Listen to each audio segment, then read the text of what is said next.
All right. Hey, everyone. Welcome back to the Filipino American Woman Project. I am your creator and co-host, Jen Amos. And as always, I have my incredible co-host who's been with me for, I think, 110 episodes now. I think if I count it right, Nani Dominguez. Nani, welcome back. Hello, everyone. Welcome back to TIFA. Yes, and we are excited to dive into our conversation today. But before we do, just some quick housekeeping things. I know in the intro we mentioned our phone number. I'll just mention it again because if this conversation resonates with you, feel free to shoot us a text or leave us a voice message at 415-484-8329. Again, that's 415-484-8329. Of course, if you are not comfortable with texting us right away, all good. You can also email us at jen@tfaproject.com as well as nani@tfaproject.com. Remember, we also have our academic paper available called Pinay Podcasters. Go ahead and read it now by visiting pinaypodcasters.com. It's also an opportunity for you to get a sneak peek into our exclusive community, Chismes with Jen and Nani. Just visit pinaypodcasters.com and you'll get all the information there as well. And I think that's it, Nani. Oh, let's talk about the newsletter because, we like to spend our time on there. I don't know if we're planning on, maybe at this point, we're doing a bi-weekly newsletter, Nani, but go ahead and share with the audience a little bit about, the significance of our newsletter. And if we are scaling back at this point, why are we doing that?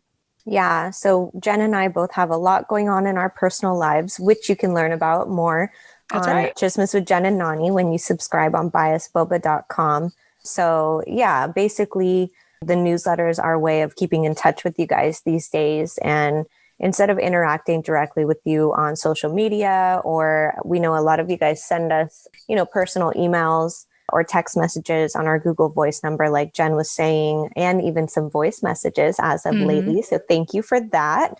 I know Jen is super excited to get those. Yes. Those are kind of the three main ways that we are keeping in touch with you guys and keeping a pulse on our Pinay community and just sharing a bunch of resources, news, messages, personalizing it as much as possible for you guys. So that is the way that you can get in touch with us and keep in touch with us and see what's going on, what's coming up on the TFAW Project, as well as Chismes with Jen and Nani as of late these days. Yes. And just like what Nani said, because of our personal lives being as chaotic and exciting as it has been as of late, we might be pulling back from, instead of doing a weekly newsletter to a bi-weekly newsletter. So that way it'll give you 2 weeks to catch up. And especially if you don't read them every week, now you have 2 weeks to read our newsletters at a time. Awesome. Okay, that's it. And of course, you can check the show notes of this episode or visit our website, tfawproject.com, if you want to subscribe to our newsletter. All right. Well, without further ado, I really just wanted to get the housekeeping out of the way because, Nani, we have another exciting conversation today here in our TIFA community. So let me go ahead and bring our guest on. Her name is Bles Chavez-Bernstein, and she is known as the singing poet, soprano, and she is an author of 2 books that we'll mention today. One of them is a collection of 100 poems called Within Rhyme, which was published in 2014. And we have a memoir that she also published called In the Typhoon's Eye. So really excited to chat with her today. Without further ado, Bles, welcome to the show. Hi, thank you. Thank you for having me. Yeah. And also to our listeners, if you want to go ahead and check out Bless's work right now, go ahead and check out her website, blessingingpoet.com. She's also on Instagram, Blessing Poet, and all the other socials as well. But I figured the website, blessingingpoet.com, is a great way to get started, to learn about her work and all that good stuff. So for starters, Bless, I know that your publicist had reached out to us. So shout out to Kristen. But more importantly, when she brought it up to you, what compelled you to say, yes, I want to be a part of the show and share my story? Oh, because just the name alone, the Filipino American Woman Project, I said, that's me. I think that's me. I belong there. Yes, you do. Yeah, absolutely. And I just want to say, I'm really excited to have your perspective because I think often when people listen to our show, they often say, oh, it sounds like this is just a show for millennials. It sounds like we're just sharing perspectives of millennial Pinays. And that's not actually true. We may have started that way because Nani and I are millennials and we did a lot of our marketing through Instagram. But the reality is that, we've had people reach out to us because they found us on Apple Podcasts, they found us on Google, and, we were able to get a wide range of people wanting to share their stories. So I'm glad to have you on to add a different perspective, add a different, let's say, generation here. And one thing we were asking offline, because it's important for me to still, use honorifics, depending on who we're speaking to, depending on if you're older than me or not. And I remember we asked you offline, like, do you want us to refer you as auntie or ate? And you're like, just call me blessed. So tell us a little bit about that, because with that alone, it makes me feel like you're just so welcoming and humble and, just excited to kind of be at the same level with us. So tell us a little bit about like why you're okay with that, just us calling you blessed. Oh, that's an interesting question, I think, because now that you've mentioned it, I actually have to let you know that I have friends from all generations. It's like millennials, my latest, I would say millennial friend, a very good friend. We became very good friends when I hired her as my production manager on my last huge concert, which I did as a promise to my mom, who passed away the year prior. I'm so sorry. My homecoming concert in my home city, in Naga City. That's in the Bicol region. And we became good friends. And she's not the only millennial who has become a close friend to me. Somehow I could relate to her very well. And then I noticed that my colleagues or my high school friends, I could relate to them easily too. So I don't really have so much distinctions between generations as far as friendships are concerned. And I never thought of that until now that you've asked me the question. Yeah. And, this is me coming from a family where honorifics were really important. Like I make sure, we call, Lola, Lola, Lolo, Lolo, auntie, uncle, like that was very important. And, even with my sister, she calls me ate. I mean, nowadays we sort of just call each other sister because it's, I don't know, we just do. And actually growing up, she used to call me auntie, like she used to pronounce it the wrong way for most of her life. And then even when I started to get involved in the community outside of my, family, that was a big thing. People would introduce themselves like, oh, hi, I'm Tita someone, or Tito so-and-so. But it wasn't even just the title. It was kind of like the energy that came with it. Like I felt like I had to be a certain way around them and I couldn't disrespect them. I remember I had this client who this was like years ago, but he was clearly, much older than me. And I remember I said to him that I didn't want to continue our work together. And, out of the blue, he said, "You will respect me." Like he said that to me. He's like, "You will respect me. I will sue you." Like he said this to me. And I was like, well, on paper, which we don't have. Fragile male ego much. Yeah. And after that, I didn't talk to him ever again. But it's like, I have those experiences of like, just because you're older, I have to treat you a certain way. So that's where it's coming from for me. So the fact that early on, like, even though this is not a big deal to you, it's very fascinating to me to know that like, oh, you're cool with that because like you mentioned, you have a wide age range of friends. And I think that's powerful.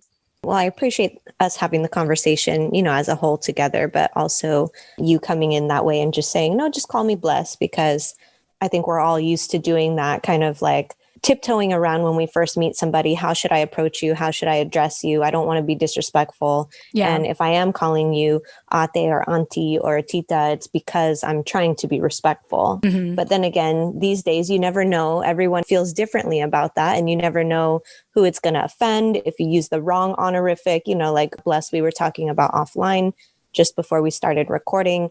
If I call you tita, but really you're like, why are you not calling me ate? Yeah. So it gets confusing. And, I think that we're all coming from the same place of we just want to be respectful and we want to make each other comfortable and we want to establish that kind of family feel that we have on this show, especially, but that comes in whatever form is most comfortable to you. So today we will just be referring to you as Bless, and thank you for kind of dismantling the hierarchy that's kind of ingrained in our culture that way. It is. So that we can have a real conversation, and get to the real meat of the content that you're going to be sharing today. I'm very understanding. I really do understand where it's all coming from, the roots that we share, the culture where we came from, even though I moved away from that culture for like decades now. Yeah. Mm-hmm. It's still ingrained in me. So I understand that, I guess because maybe of my personality and my value system, I'm very aware of boundaries in certain areas, but in titles and things like I'm very fluid. Yeah. I'm very flexible. I just see the universe. That's a better world for me if that is going to be my attitude, my personal attitude. Absolutely. And I think that says a lot about your personality. It says a lot about some of what you've been through, your experience. So we're excited to dive into that today. Yeah. And I know this wasn't part of the questions we were going to ask, but thank you for entertaining it anyway. Starting off this conversation. Yeah. This actually reminds me, I had a really good friend years ago who happened to be my hairstylist, and I had met her when she was already in her 70s. And it didn't feel like she was in her 70s. I mean, she was very youthful. She was involved in the community. She was, putting herself out there. I mean, she was a hairstylist, so she still took care of herself and stuff like that. And yeah, it was just so easy to talk to her. And it reminds me of, what we continue to try to emulate here at the TFAW Project is just having open, candid conversations, despite like where you come from, like despite your background. It's like, if we can focus more on what we have in common, as opposed to what makes us different, I think the world would be a better place is how I see it. Yes, and it works both ways. Yeah, the differences make us interesting, and the commonality make us blend together, like we enhance each other. Yeah. That's and one more thing I'll add to this is like, it's not like age groups are separate from each other, right? It's like after high school, we all kind of blend in, right? Like we all just kind of mix and match. So it is weird. Like, that's why I remember how conflicted I felt with, like, we mentioned titles and honorifics, even in the community, because I was like, yes, you're telling me to respect you. But let's say when I talk to my white counterparts, it's not about the level of respect. It's about, the level of respect comes from earning it, comes from how well you can communicate and articulate what you want and actually completing what you said you would do, kind of thing. And you kind of earn your title in a sense that way, and your respect in that kind of way. So again, it's an interesting conversation. And obviously we're not going to spend the whole day talking about this. I'm just glad that we had opened up in this way. And again, like what Nani said, it sets the tone for our conversation. So Bles, as you know, when I asked you why you wanted to be on the show and you saw the name, the Filipino American Woman, obviously that meant something to you. And you have so much life experience. And I know that you've been all over like the world essentially, but you actually didn't leave the Philippines, I believe, till you were about 22 years old, right? So tell us a little bit about, your family background and what it means for you to be a Filipino American woman who actually is not even in America right now. But go ahead and talk about that. Right. So at 22, I moved to America. Since I was 12, I already knew what I wanted to do all my life.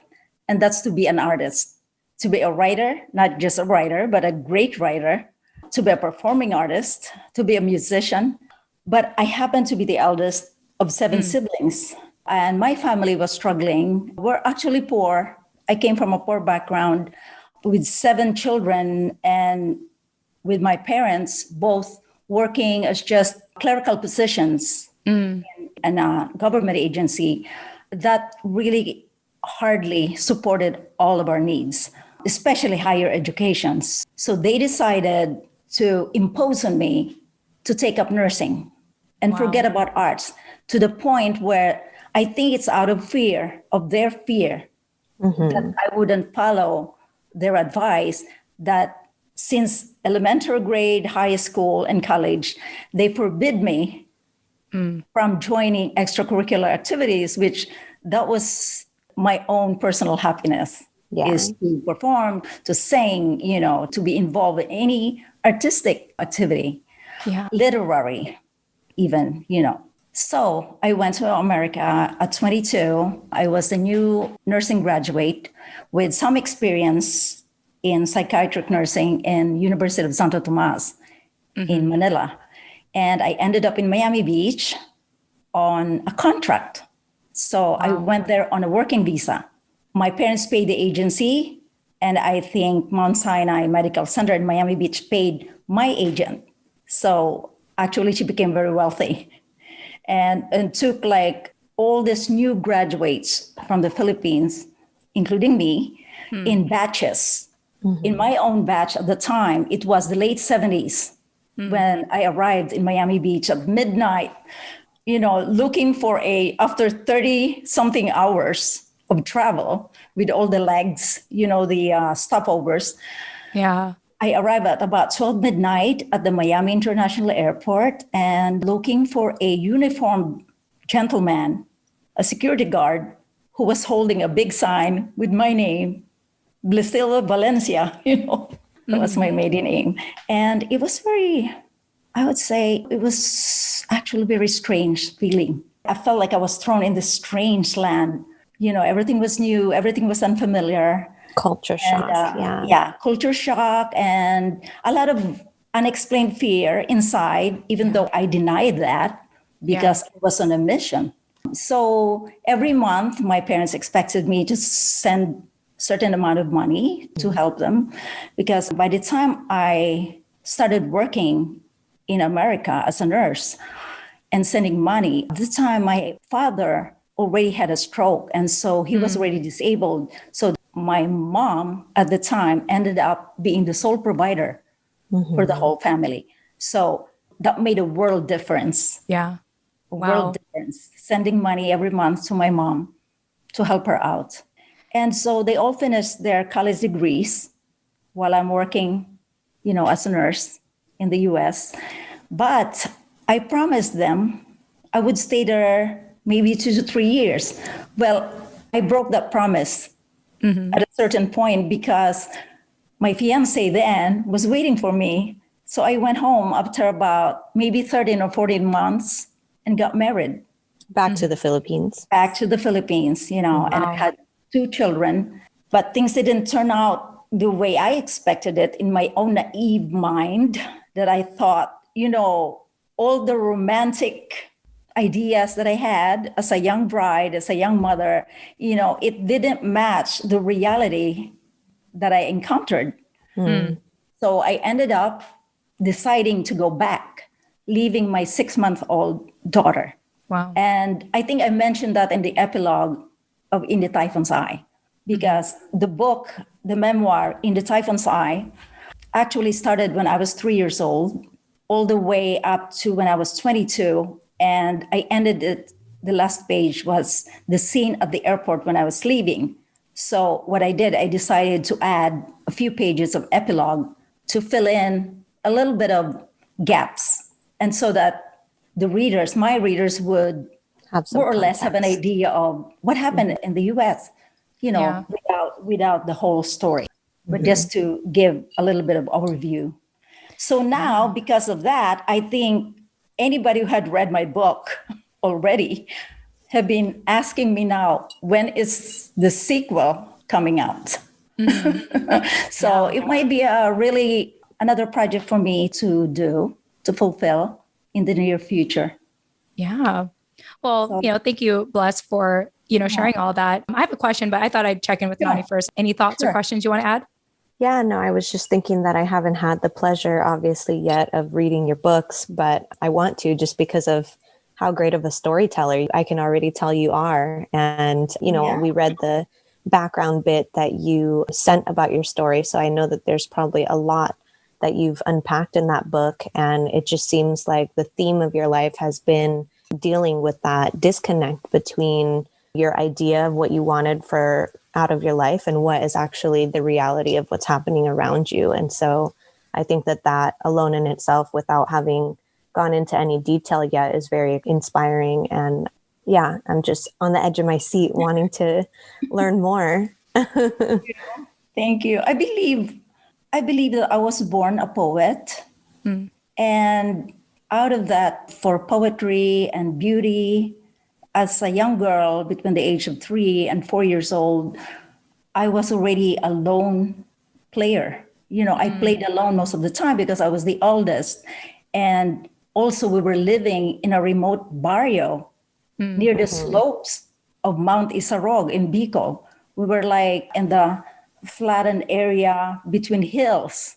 So that was my environment as a kid. I remember I would be talking to the trees, pretend that I was a queen or a princess. Yeah. And all the birds, I would imitate them the way they sounded. And I would make up tunes in my head. And then when I see the clouds moving up in the sky, I always wondered where the angels were. And then I believed then as a kid that, the angels were watching over me. So I was never afraid, going to the woods. I love that. Yeah. You're a very imaginative kid, it sounds like.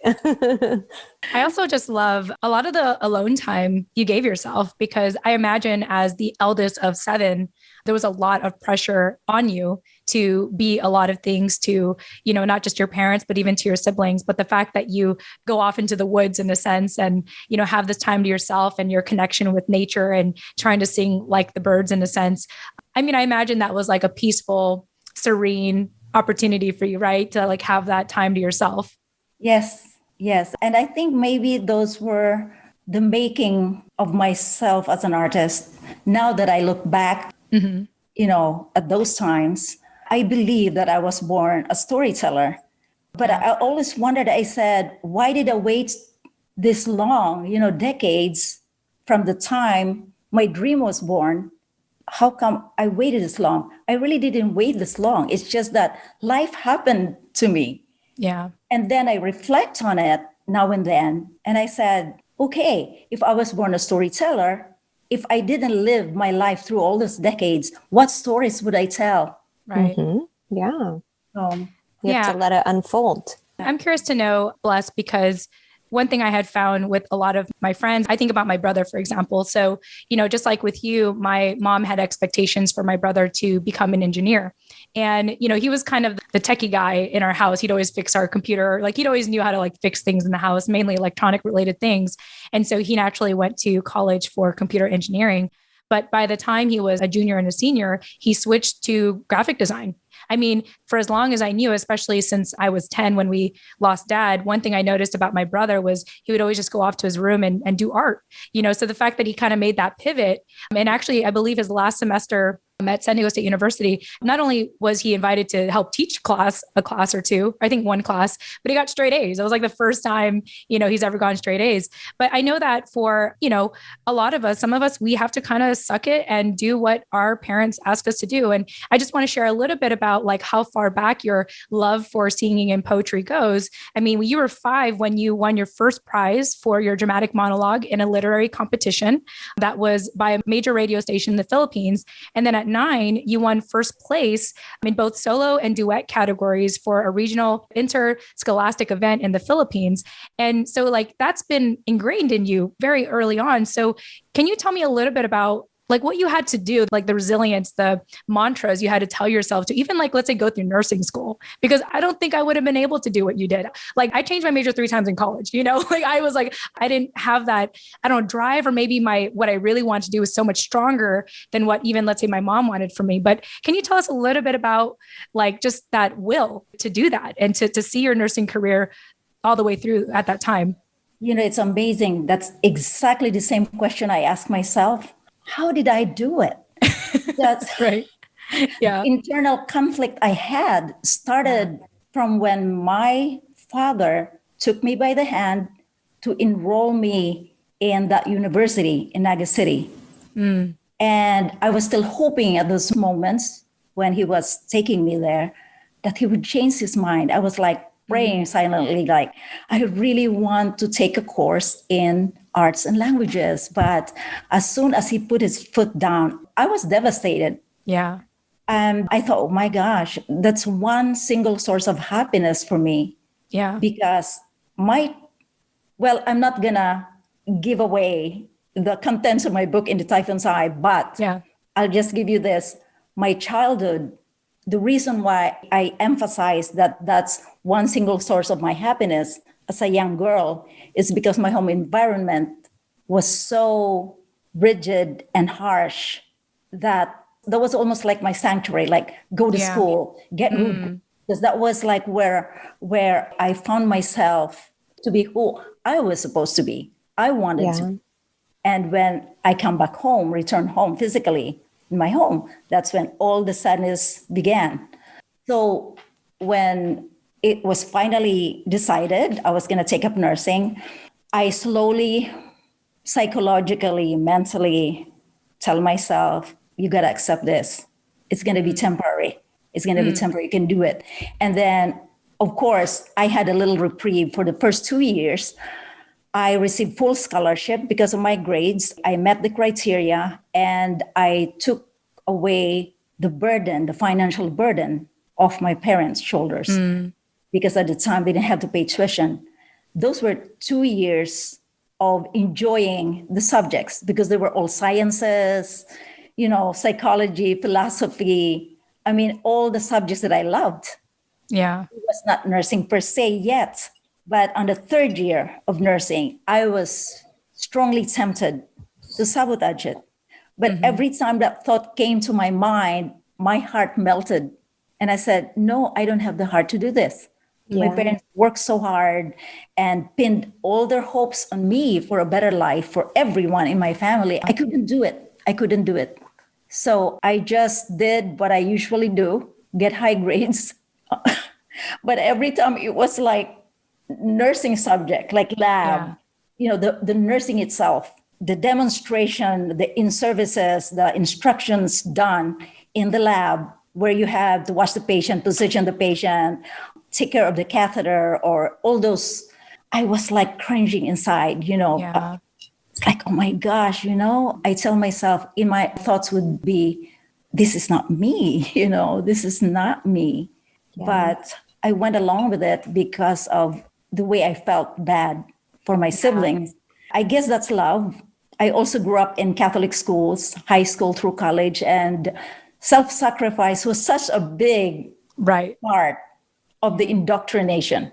Yeah. And the discipline, I guess I withstood all that sacrifice and self-deprivation of what I loved for myself all those years because I had a lot of training from the rigorous discipline I received from my father. Postponement of wants, deprivation of yourself, of your personal wants, sacrifice. I had enough training, and maybe that's one of the keys why I graduated satisfactorily with cum laude in nursing. Well, congratulations on that first. To say the least, yeah. I couldn't even believe, I don't know how I did it, but I did it.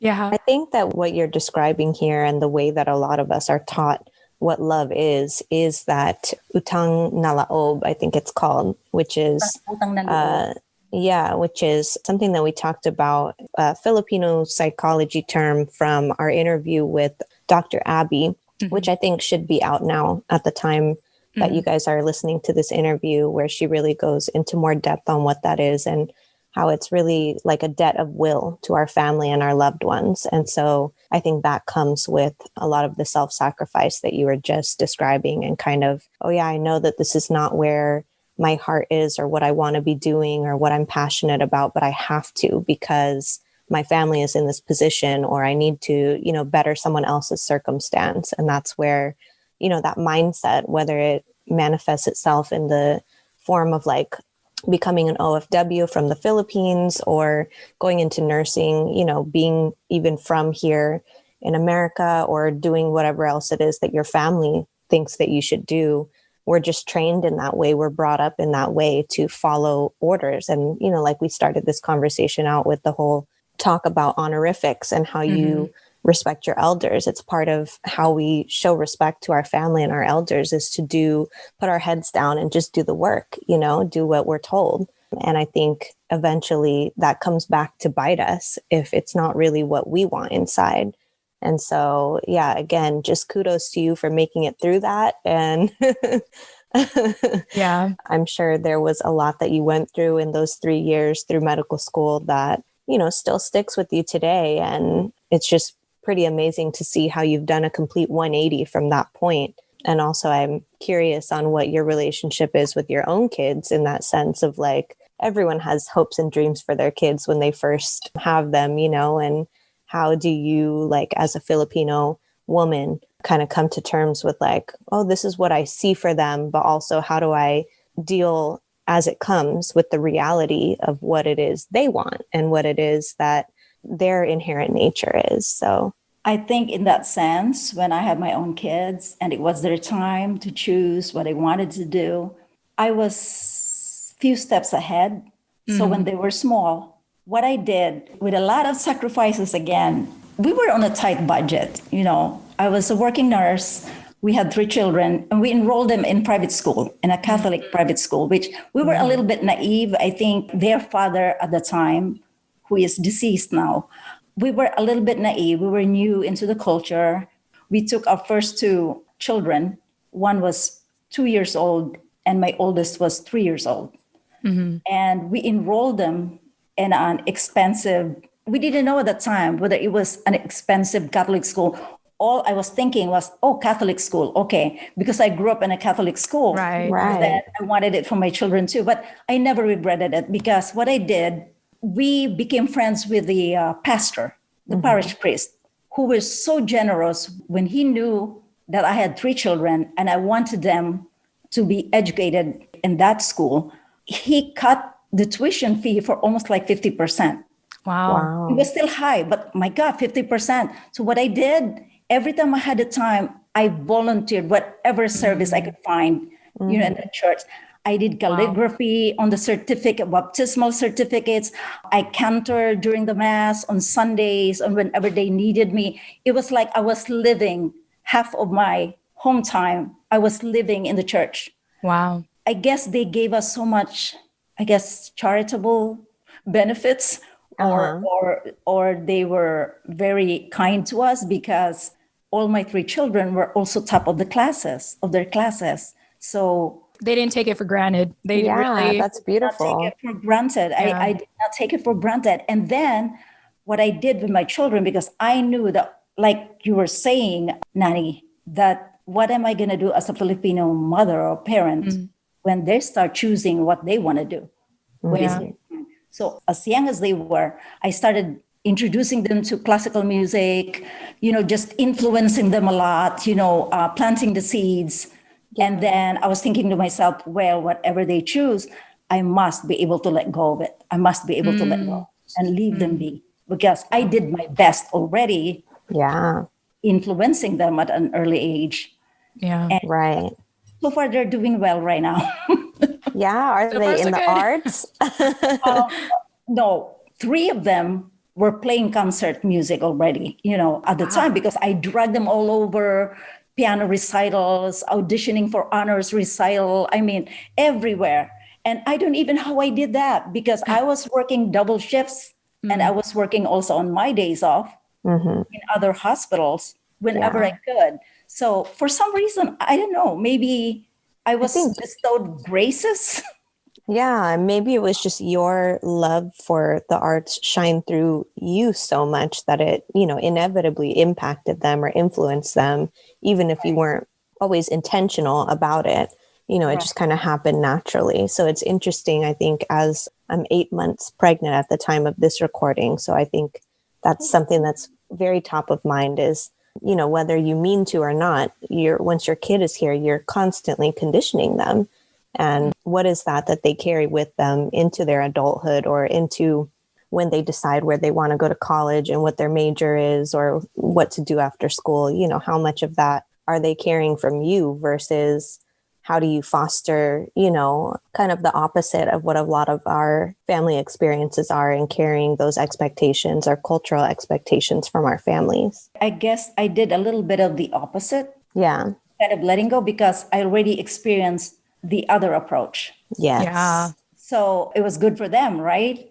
But still, I had all those thoughts, like I told you. So I went ahead and made sure that I was several steps ahead. When they were young, I already influenced them or like exposed them to this, to that, the culture, the arts. And they took piano lessons, the 3 of them, but only one majored in music. Yeah. Wow. So only one. She was also a scholar, in a conservatory and graduated with honors. And it's a full-fledged composer, a composition major. Wow. Piano. But only one. The other 2 stopped playing. And one of them, who is now a very successful career person, my middle child, the one I left at 6 months old, years and years ago, she is blaming me now, like teasingly blaming me. Mom, why did you allow me to stop playing piano? I regret.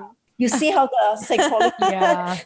You can't win either way. You know what? Huh? That reminds me. I remember I had a good friend where, it's kind of in a similar situation. She gave her sons everything. And one of them in particular, the elder one, I think even before he graduated high school, he had already been all over the world.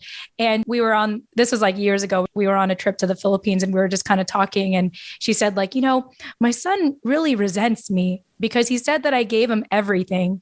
And now he doesn't know what he wants because I gave him everything. And I'm like, there's just no right answer to parenting. No. It's too much on the menu, right? it's like you traveled across, like you got in everything. Like, I mean, it wasn't even just traveling the world. Like he had other opportunities as well. And yet he was blaming his mom for way too many opportunities. I was like, I think there comes a point in our lives where we just feel that way. Like, even if there's nothing there, we find the resentment for our parents, right? Yeah. Oh my gosh. That's hilarious. I feel like there's going to be a time in my life where, like, if I have kids and they start to enter that stage, because I definitely had that we all have, right? We all had that rebellious stage with our parents. And, I think that when that time comes with my kids, I'll probably just like, I don't know, disappear for a while. I was like, I'm just going to be traveling and then you can blame me all you want, but I won't be here. I don't know. I won't know until we cross that bridge. Yeah. They will be forced to find their way. Exactly. Yes. Yeah. There you go. That's interesting. When you're talking about parenting now, or parenting issues or experiences, there was a time, because my mother lived with me for 28 years. In America. Wow. Yes. Wow. 28 years. I was very close to my mom. She handed me, it was from her that I inherited this intense love for music. If my mom was alive and she'll talk to you about music, she'll talk to you forever and ever. She won't stop talking when the topic is music. She was always a champion in singing. And my voice is not anywhere near her voice. It's a totally different voice, very powerful. And she said that, so when I started even doing concerts, in theaters, and my mom was there, she told me that she was living vicariously through me in my. She said, "It's a dream. It's my dream, my life that I never had." She would always tell me that. Yeah. But what reminded me now is the parenting issue. When I became a widow, I was 39. Of course, I was raising. I had no choice but to raise by myself 2 teenagers and 1 barely 9-year-old, my youngest. So my oldest is a boy. He's a man now. He's a young man. And then 2 girls. Then the teenage issues started to show, right? Rebellious attitude, we didn't listen, we did the opposite of what they knew was included in your value system. They knew that, but they'll do the opposite anyway, or something else. Yeah. And testing. So one day I was alone in my house. They were all with their friends. It was a sudden epiphany, I am not using parenting style that I experienced from my parents. I will create my own. So it was almost like experimental, but real, because I implemented it right away. I decided I was going to create my own parenting style based on how they are, their age, and based on the presence of our cross-cultured home environment. Yeah. Wow. Because here it is. Here's on one side, there's my mom, another generation. Here was I, and then my children, the other generation. So we're all in the house, and I had to find a balance. It was very fine balance between my mom's perceived unacceptable behavior of my children and my own perspective. So I decided, you know what? I'm going to do a different style. I'm going to be very level with them. I'm going to talk to them. It will be like talking. And then I will create certain rules when they're out of the house. And I never included rules that I knew I couldn't impose. So it was in between, not strict, but like it's almost, you think externally, if you were observing us, I was very much liberal, but not really. I had my own backup plan all the time. Backup plan all the time. And the one philosophy that I followed in my parenting skill because of that situation, being a single parent and being cross-cultured at home, what I did is I made sure that when I explained to them my rules, I expected them to follow it. And I made them feel all the time that I trusted them 100%. Yeah, that's important. I wanted Otherwise, they don't understand why. Exactly. And Right. it really worked. Yeah. And of course, I get some heat from my mom because my mom thought I was so liberal, you know. And, I'm wondering if this has a lot to do with, raising kids and in American society. I mean, the key word you use there is explained. You explained, well, first of all, you had a conversation with them and you explained what you wanted. And I like how you extended your trust to them because I think it makes them feel like they're part of the decision-making process. And I love that you did that because I can only imagine like maybe how free that also made you feel, knowing that you're not like micromanaging them or being that helicopter mom. It gets me to think about, my mom, when she was a widow, I mean, we were like 11, 10, and 5. Like we were all pretty young. And so, at this time, my mom, it wasn't about practicing conversation and dialogue. It was about provide, it was provide and have a roof over the head. And so as we started to get older, I think that because she was so focused on working, I don't think she saw us grow up. I don't think she noticed like us formulating our own thoughts and opinions and personalities and stuff like that. So that, I remember in my teens, part of my rebellious act with my mom is that like, I would yell at her because I realized after a while, like she wasn't actually having a conversation with me. She kept saying the word should. You should do this. You should do that. You should go to this school. You should, if you go to this school, you should study this. Oh, you're not studying that. You should like, I first majored in psychology, even though of course she probably wanted me to be a nurse, but she was like, you should get your PhD so you could be considered a doctor, and then I changed my major again. You should like get your bachelor's degree so that you could become an officer in the Navy, like she just kept saying should and should and should. And I'm thinking if it's because like maybe to your fortune, like your eldest was already a teenager who already had thoughts and opinions and a personality that you can have this conversation where I think with my mom, I think there was a point where and this is not to bash her, it's to just kind of understand where she's coming from. It's like she raised us at a time where we needed to look to her as the leader, as the provider and stuff like that. And I think she kind of kept at that until she became an empty nester. And, now we're all doing really well. Mom's great. She's also in her 60s and we all have a wonderful relationship today. Like we're all pretty candid about our lives with her. We're doing great. But I think about at that time, like how difficult it was to just feel heard by her, to just be like, Mom, why this, why that? And she would just, kind of stonewall me. And if I yelled, she would especially stonewall me. So I like listening, and I know Nani asked the question, but I'm learning too, just from you sharing your story of how you took care of your kids at that time.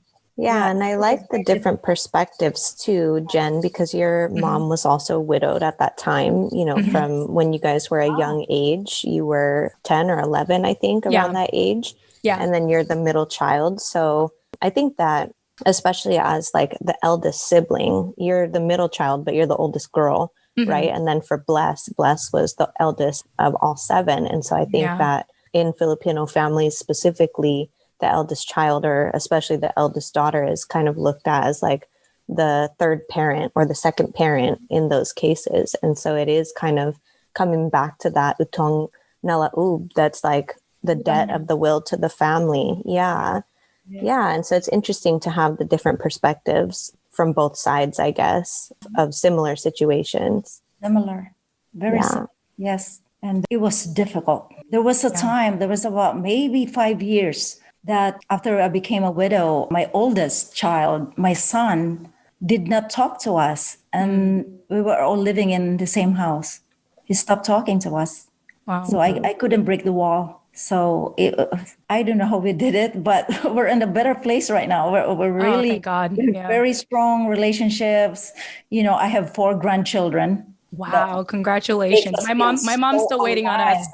Oh, really? It makes me feel so alive, that part of my life. And we know each other's intimate, thoughts. And my daughter especially would share with us. Yeah. And my son, came around. He is doing very well. And is still single. That's the only prayer that's remaining right now for me. Besides health and safety, so I'm praying for him to find his true love. I wonder if it's because you set the standard for what he should be looking for. You know what I mean? Like maybe your dynamic, your relationship, like maybe that's what it is. Like that's my theory. But I am curious to know, because for me, it took me, so I'm in my young 30s now, but in my late 20s, that was around the time when I really started to understand my mom and all the sacrifices that she made.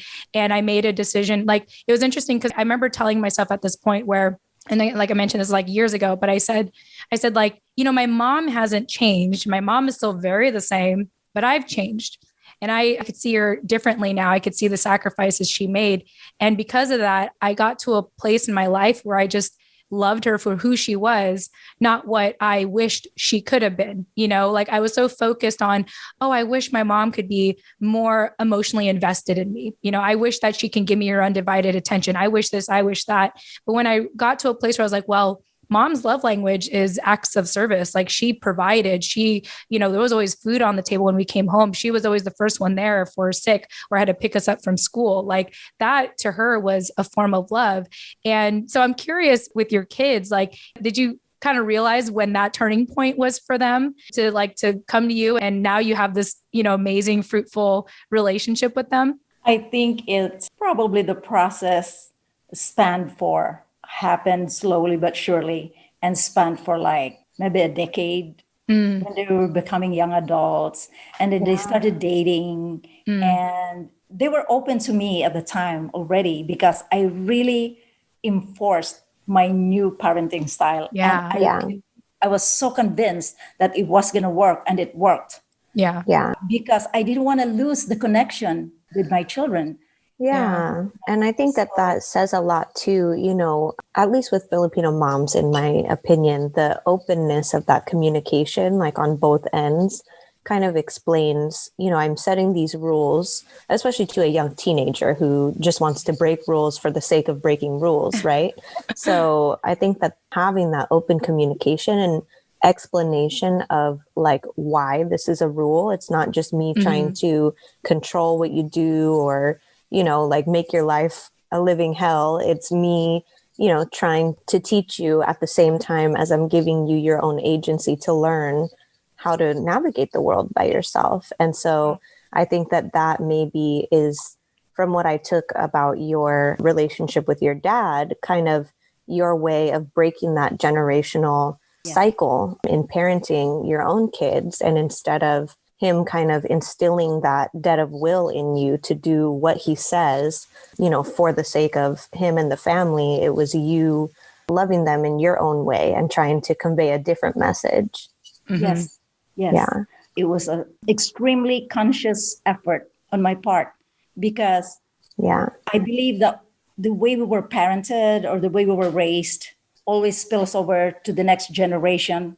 Exactly. If we depend on our impulses. Right. If we continue it.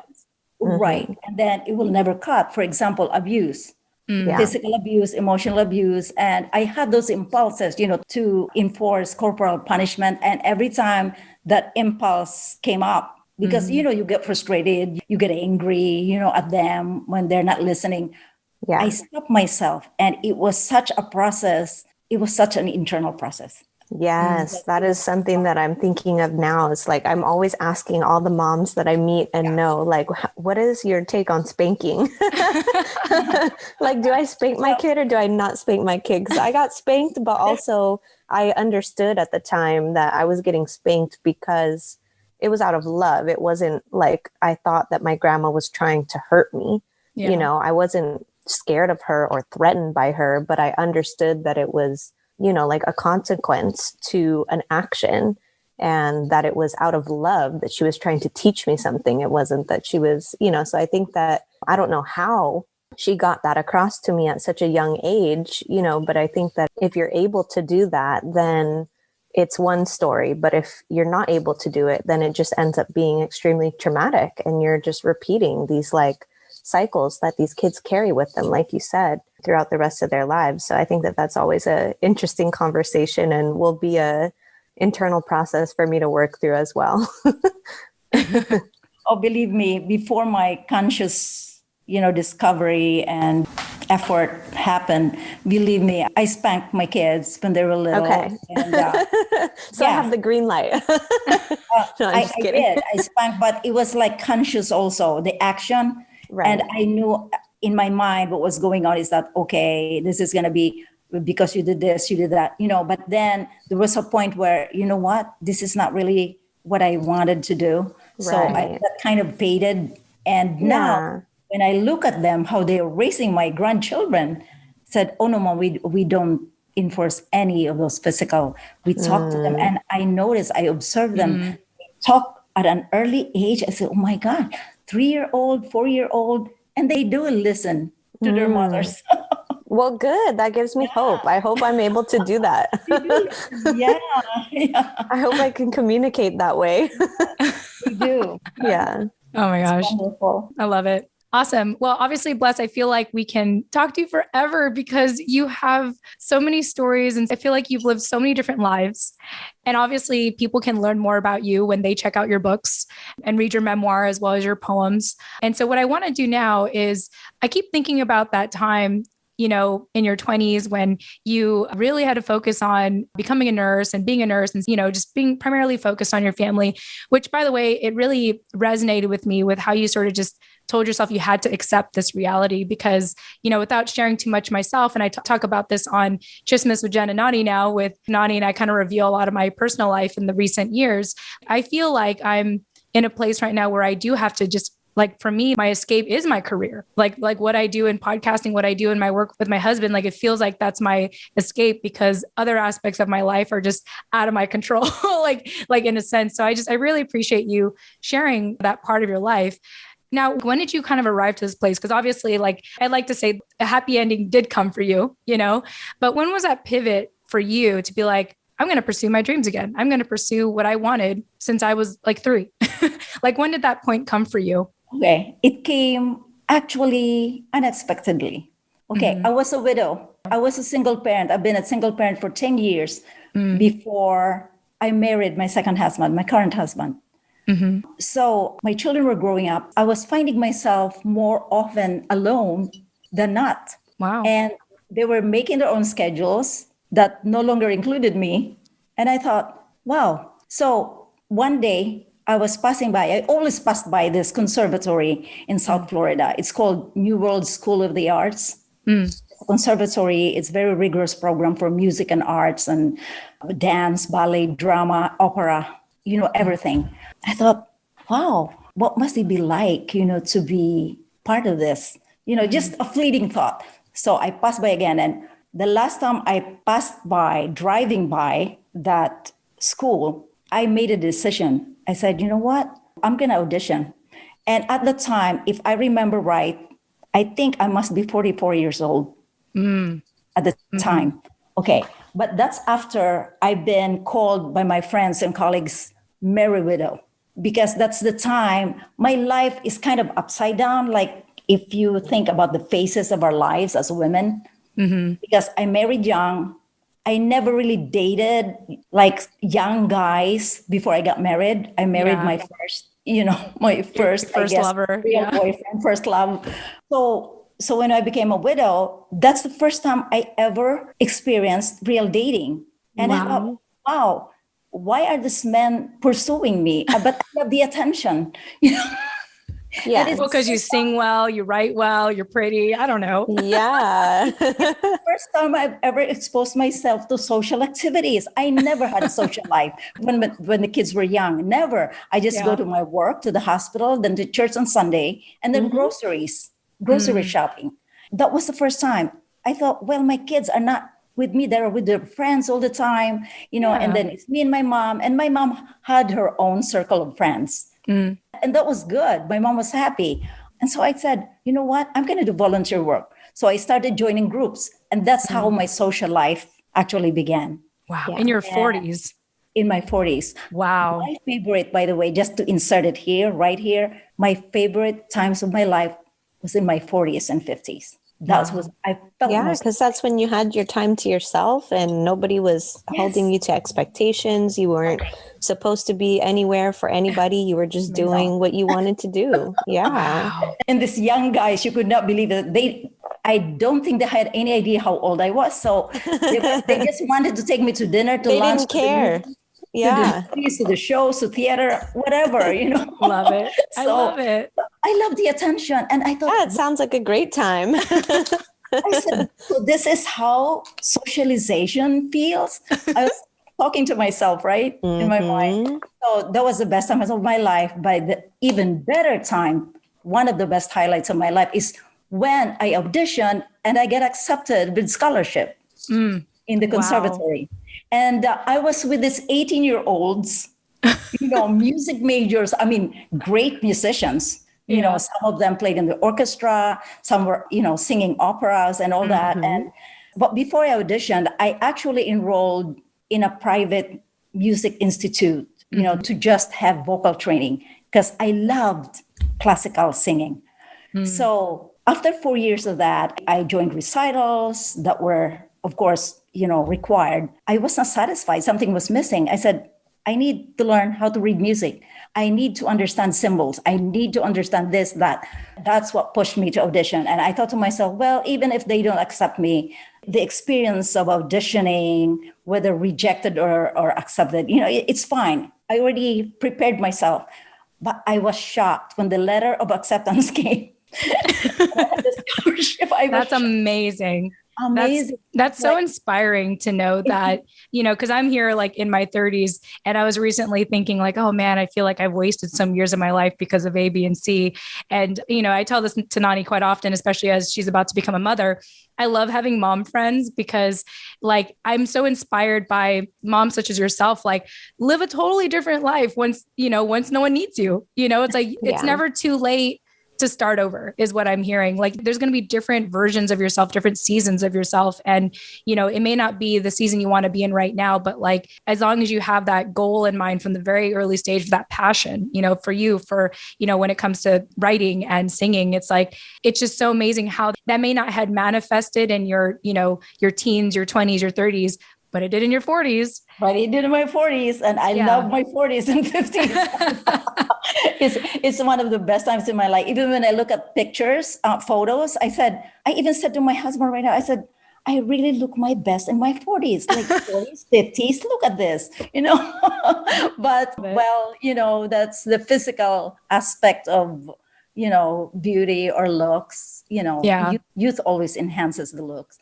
So your question was how did so unexpectedly, right? So that was when I got reconnected. It's kind of like my childhood dream sneaks up on me. Yeah. So I dropped everything. At the time, I had an excellent job as director of nursing in a residential facility of Ryan White program recipients. So I was director of nursing in this whole big facility of 250 bed capacity. And it was such an excellent job. I loved it. I gave it up because when I get accepted into the program, I had to find a night job so I could be in school during the day. Yeah. Because it was very rigorous and very exclusive that sometimes there would only be 8 people in a class. So there was no choice of schedules. It's only one schedule and you just have to follow it. Make it work. Yeah. Right. Make it work. I was there by 7 a.m. I had to wake up at 6 to be at school at 7 a.m. I finished like around 3 o'clock. By 4 p.m., I had to be at my job for night shift. So by 12:30 in the morning, my shift ended. Wow. I had to go home. I would be sleeping maybe around 1 o'clock, 1:30, and by 6 o'clock, I had to be up. And I did that for at least 2 years or a little more. Oh my goodness. That's dedication. Yeah. But your parents taught you that. You're young. Exactly. Blinders on. No, my friends call me, Bles, it's really crazy, your schedule. Yeah. But I'm sure it was also different because you were actually enjoying what you were doing. Oh, yes. So you look forward to going. It's not like you were waking up at those hours dreading going to school or going to class. You were, excited. And this is the first time that you're able to really invest in yourself.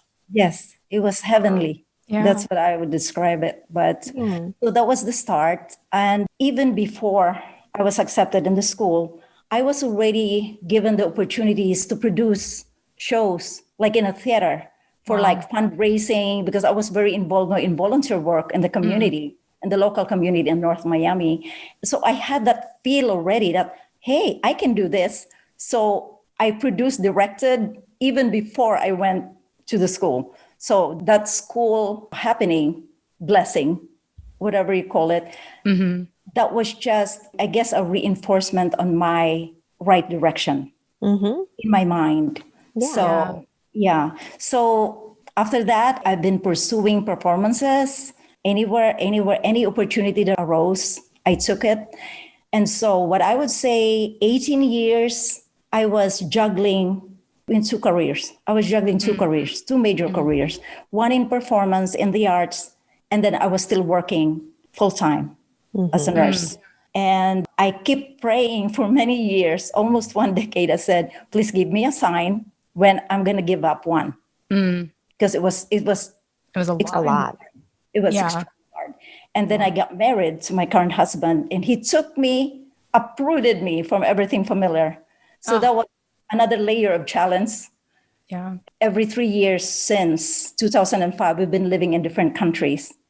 So every posting they had, I follow him, and I become a stranger every time. So I didn't know anybody, and no one knew me. So there was another layer of challenge as an artist. But somehow I made friends every place I went. My first ever debut performance on stage for a full 2-hour concert of singing happened in Bangkok and Thailand Cultural Center. Wow. Where the famous opera singers, where I've seen them perform, they're retired now, I think. Kiriti Kanawa, Rene Fleming, some others, they have performed in that theater too, in Thailand Cultural Center. Wow. But that was so significant for me. And I think after that debut performance, I told myself, you know what, I can do this again. So I've been doing it ever since. And that's how I went back, or should I say, it came back to me. My childhood dream. And I think that I can say that right now I'm living my dream life. I say that because I consider myself now a full-time artist, which I've been dreaming of. You have a publicist. Since 2019, I took all the courage within me and wrote the letter of resignation to the company whom I've been working for like 9 years of remote consulting. And I knew I was going to lose my regular income as a nurse consultant. But, the courage, I would say to everyone, you got to have that courage. And I acknowledge my fear of the unknown, but I did what I love anyway. I gave it up 2019. And so I wrote my book during the pandemic. Congratulations on that. I think that a lot of people that are, stuck in that space still of doing, keeping the secure job or the stable job that brings you, the money that you need to pay your bills or send back to help your family, the benefits that you need, all the things that your parents want for you, but it's really not what you want to do. I think that's the number one question is like, well, how do I not do this? How do I transition into doing what I love? And that's, also something that I deal with today too, is how do I establish myself as a writer with no real professional background in writing, essentially. I've worked in corporate America for over 10 years now, and I feel very much stuck in that, even though I work on other projects outside of that, like this podcast, and I have a blog and all those things where I do try to establish myself. But it's like, how do you kind of get to the point where I can give up my day job to do this full time? And so I think that is, your story is a great outline of how you do that, and really just using that work ethic that was instilled in you, maybe to complete someone else's idea of what you should be, and really rechannel it into, working for your own dreams and to achieve your own dreams. And that for a while, it is going to look kind of hard, and it is going to be a sacrifice in one way or another, whether it's your time, your energy, your ability to do other things. But eventually, if you put in your hours and you put in enough work, and it will pay off, and you'll be able to quit that day job or to quit whatever it is that you feel stuck in and really go full throttle with your own dream. Yes. Yeah, you will know because you will be given signs. I call them signs, but it's between your intuition and your conviction and your desire. For me, my love for the arts far outweighed my fear. Right. So it kind of manifested itself. Yeah.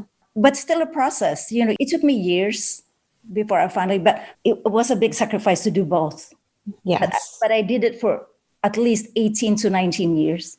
Yeah. And I think that that's the important point to note too, is that, you do have to kind of grind a little bit. It's not just thinking the thoughts and having the dreams and talking about them that's going to manifest them. It's actual like intentional action that it takes, and, some sort of sacrifice in one way or another. It's not an easy thing. It's not some magical thing that just happens and falls in your lap. Yeah. No, it requires a lot of work and focus and determination. And once you make a decision, standing by it and really not doubting yourself at all. Yeah. I mean, self-doubt doesn't help. Yeah. No, it's not helpful. You got to go full 100%, believe in yourself. Yeah. And when you say self-doubt, I also think about like unpacking that self-doubt, right? It's like, where is that self-doubt coming from? I think a lot of us, it goes back to that familial, just what Nani kept saying, and I can't pronounce it, the utang nalo. Utang. Yes, help us out. Utang na. Utang. Okay. Utang na laob. Na, one word. That's a preposition. Na, loob. Okay. Utang na. Utang na laob. Utang na laob. Yeah, because in Filipino language, two vowels next to each other, it has to be pronounced as two individual vowels. So I tell my husband the same thing because he's American, right? So he would say, lob. No, I said no. Lo-ob. Okay. Utang na laob. Oh, perfect. Yes. Oh. Okay, Dennis, use that one. Yeah. It's okay. You can keep my mistakes. It's fine. It's hilarious. But anyway, so the self-doubt thing is like unpacking it, really sitting with yourself. Like, where's that coming from? Like, why do I feel like I owe this to my family? Or why do I feel like I have to do this for my family before I do something for myself, kind of thing? And I think like it's unpacking that and then knowing where to go from there, because even in your 20s, Bless, when you were focused on, being a nurse and providing for your family, there was no self-doubt because you knew your situation and then you knew what you needed to do with that situation. You're like, this is what I got to do. I'm the eldest of 7.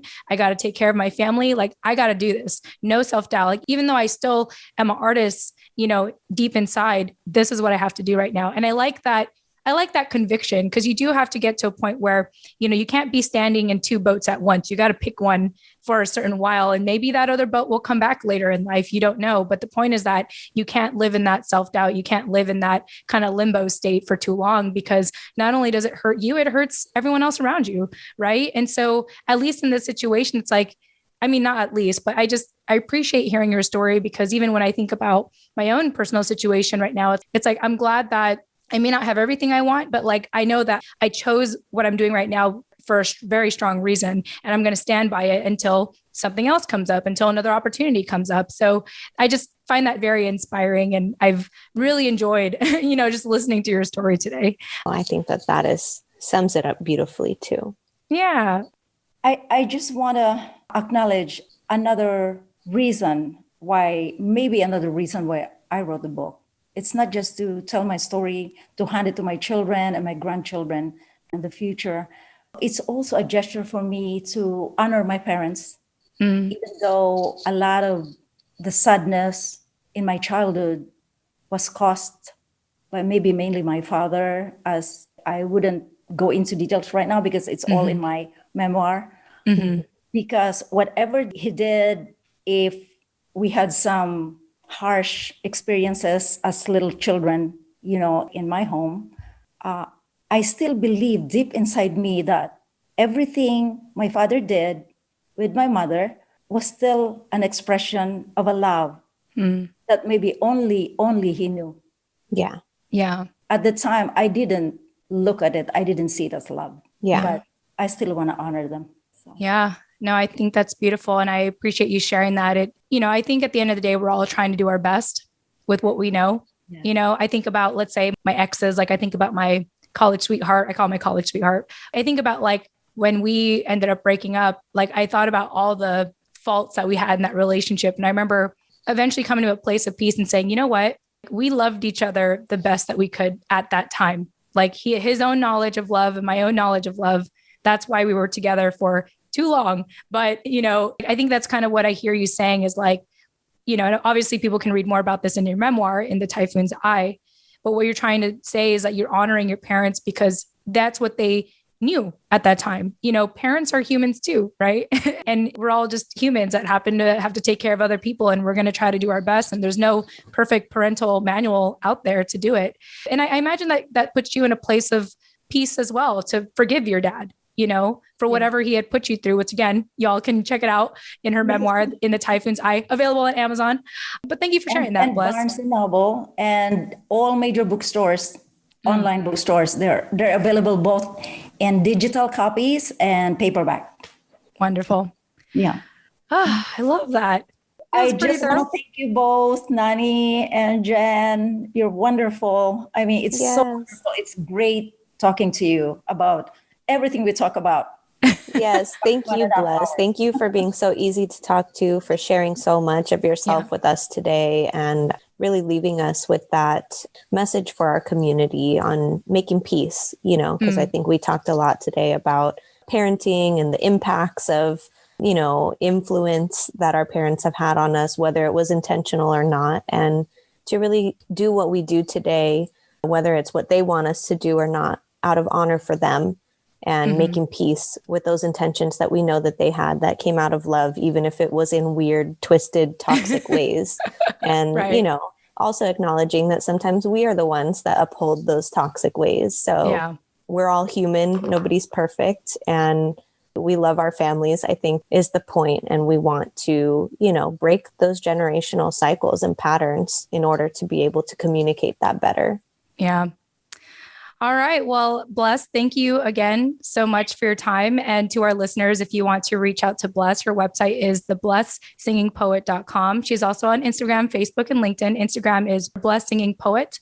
And I think that's it. We just want to thank you all so much for being part of our community and being a part of this conversation. Remember, you could always reach out to us via text, 415-484-8329, or email Nani and I, nani@tfaproject.com, or jen@tfaproject.com. All right. We love you all, and we'll chat with you in the next episode. Tune in next time. Thank you so much. Thank you. Bye. Thank you, Bles.